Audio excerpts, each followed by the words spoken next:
Okay, I will be walking you around with me, and I think it's been too long since I've done a quick run through of what the garden is looking like. And as you can see behind me, this is fall. So we have the beautiful, I believe this is a limelight hydrangea tree, and then I think that might be an ash tree across the street from me, but the two of them just put on this gorgeous color for me in the fall, and it's my signal to get out and start getting to my planting and my fall cleanup.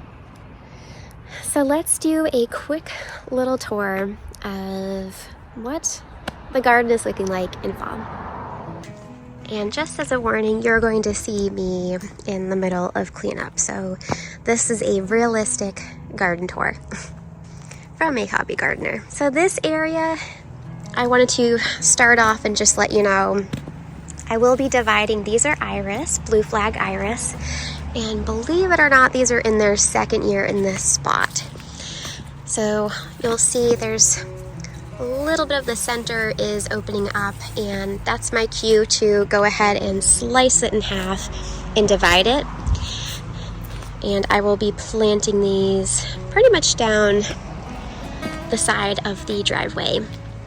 A lot of these here that you see are annuals, unfortunately.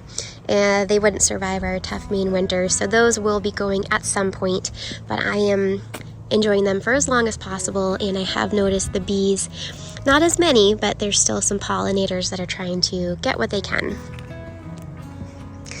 But I am loving how this little area has turned out over the years with the autumn joy sedum, iris, hydrangea, and then there's the prairie fire crabapple tree. Really nice.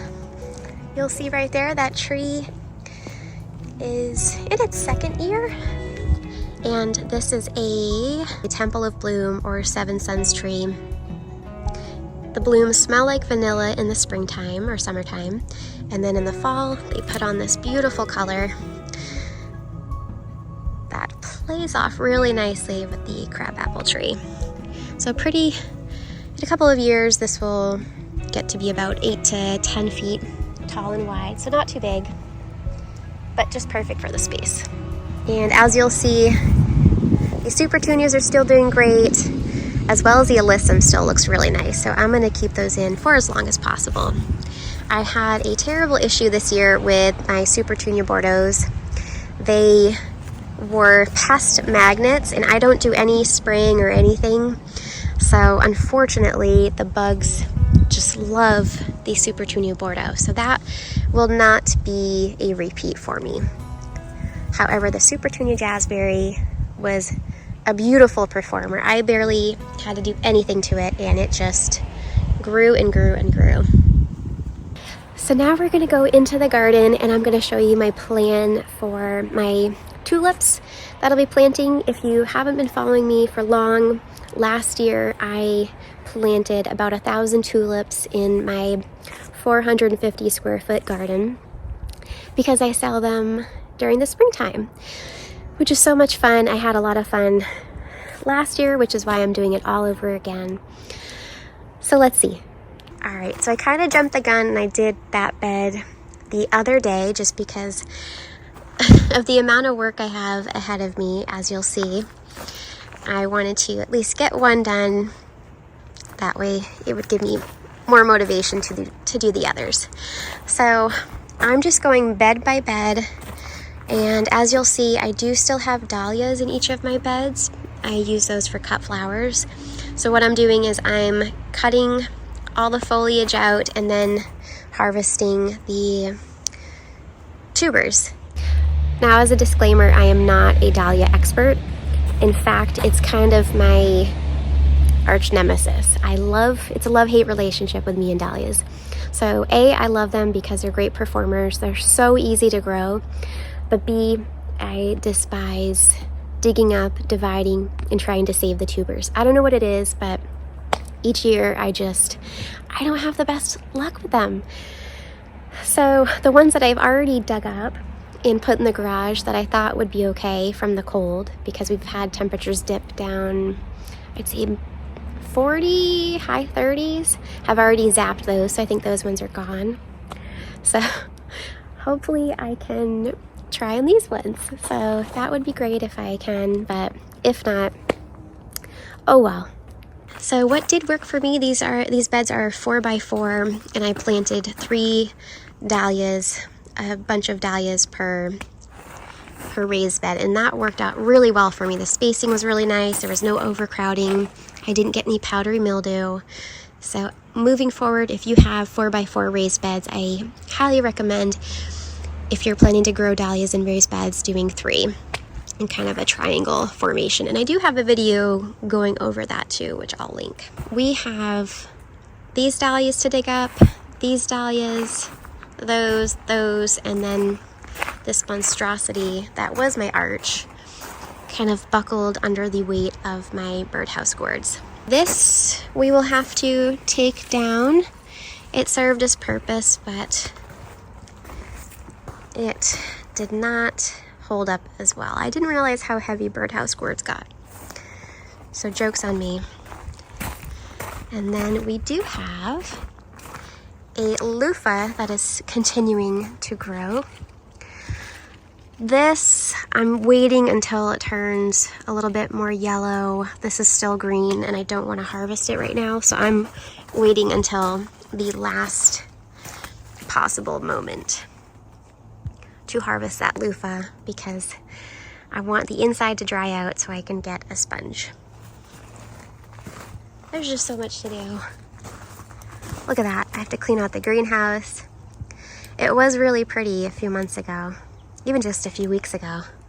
All right, I'm going to get my pruning shears, pitchfork, and start harvesting some of these dahlias and the tubers, get the tulips, and all the other tools that I need to get planting.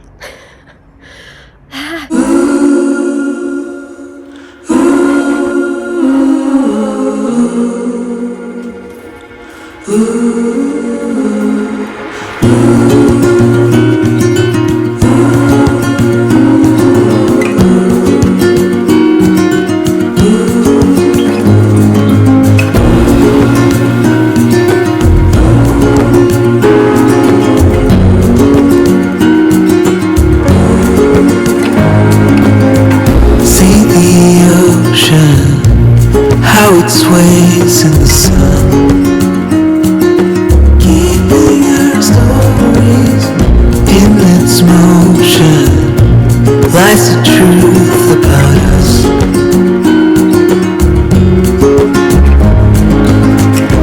Things time will tell, we might never know. We'll be gone before it all begins.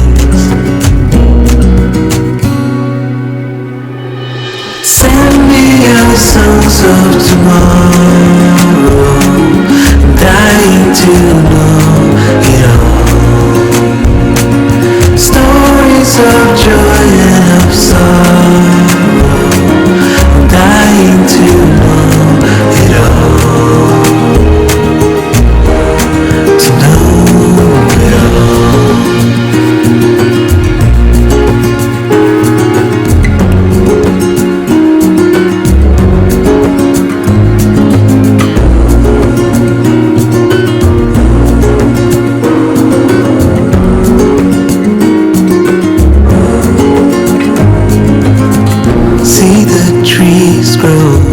They were here long before. They're keeping our stories, and when we're older, they will still stand tall.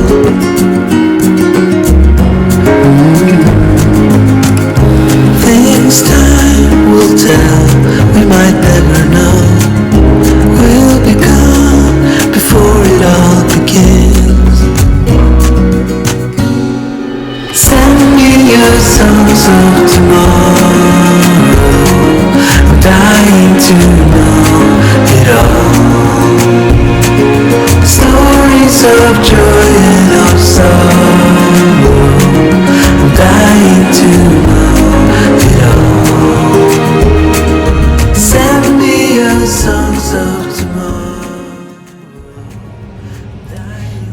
a break from, I just took a break from taking down that toppled over arbor, and now I'm going to get to some planting and dividing before getting to more tulips. So right now I'm going to be planting, I just picked up this bearded iris, which is more of a reddish color, called Bernice's Legacy. So I'll be planting this, and it's got a nice reddish color. I still have a peony to plant, and it's also a similar red color. So I thought it might be pretty to put the peony, I have a spot right by the roses over here. I had originally thought about planting it in the backyard, but I'm thinking because they do love a lot of light and I want to have a whole burst of peonies. And I don't actually have any peonies in this garden. I have a few in my back garden already. So, but that one is also a dark red color, and I thought it would play really nicely off of this red color. I already have a blue flag iris back here, but I'm going to plant this one as well. So I'll have the red from the peony over here playing off of the red iris back here, and then I have a red coneflower. So I'm working on incorporating a similar color, adding pops of red all throughout my garden, and I thought that would be really nice. I already have a lot of pinks, blues, and white with my hydrangeas. So I'm going to get to planting this, doing some dividing, and then I think I'll plant my peony, and I do think I have a weigela as well to plant. So got to get to that before the frost.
I just finished dividing some of my irises, and now I'm deciding what to do in the front of the house, considering planting a incredible hydrangea that I've had in a basket in the front of my house, because the basket is starting to deteriorate and it's time for the hydrangea to be in a spot where it can grow even more. So it's kind of at its peak in the container, and honestly it's been there probably about 3 years now in the basket, so it's done great, but it's just, it could use a bigger home. So I think I'll do that, as well as plant some more iris that a neighbor actually gave me, divide more iris.